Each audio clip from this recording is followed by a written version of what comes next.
Yes, it is. It is one of the things that I would like to look at under the under the rubric of welfare. Um, welfare cuts across a pretty broad spectrum, and the legal profession itself cuts across a pretty broad spectrum. So the legal practitioners that would typically be affected by what you've described would likely be in a particular class or a particular type of practice, and they need protection as well. The clients that would typically engage foreign or international law firms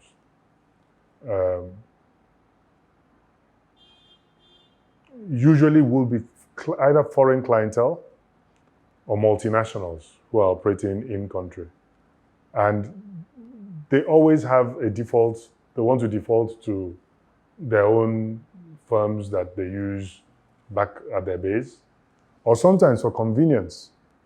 In my experience, it's not even so much default, it's just convenience. If you're a multinational and you've got operations in 32 countries, rather than having to instruct 32 different law firms, if there's a law firm that tells you that, oh, don't worry, I can cover you in all the 32, I can cover you in 24. So you just have one point of interface. It makes life a lot easier for them.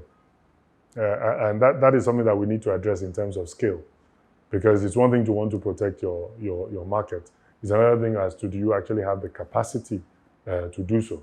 If we don't also start thinking from an international perspective, and we're just looking at our local market, I think it restricts us considerably.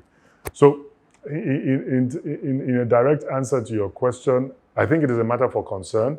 I think it is something that ought to be addressed, but I think we need to be pragmatic about it. Some of what you've described is what you call fly in, fly out. And it's very difficult to stop it because, let's not fool ourselves. If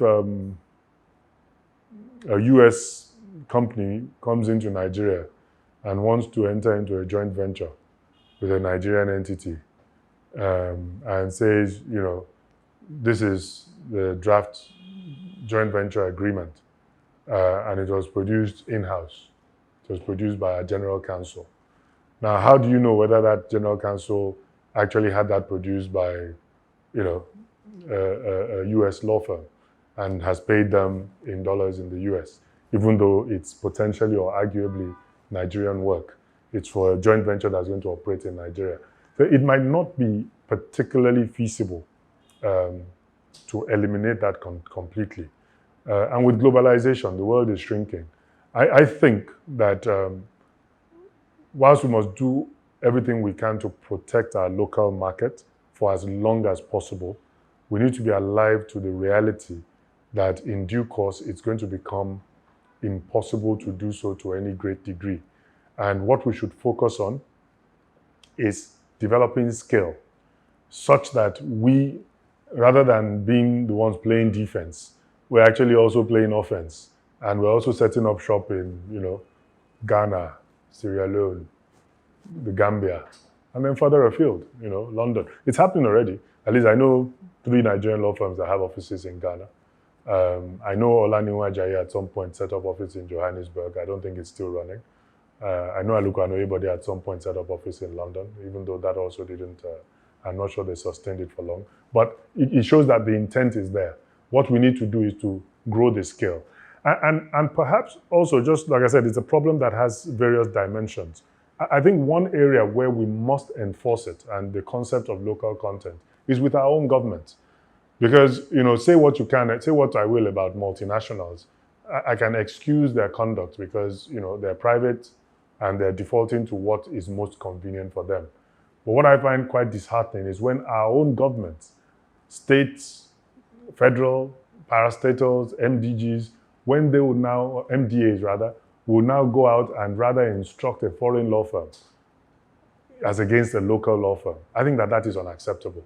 And if it is because you think that there is a capacity deficit, then instruct a local law firm and ask them, to engage or partner with a foreign law firm that has the capacity that you think is lacking.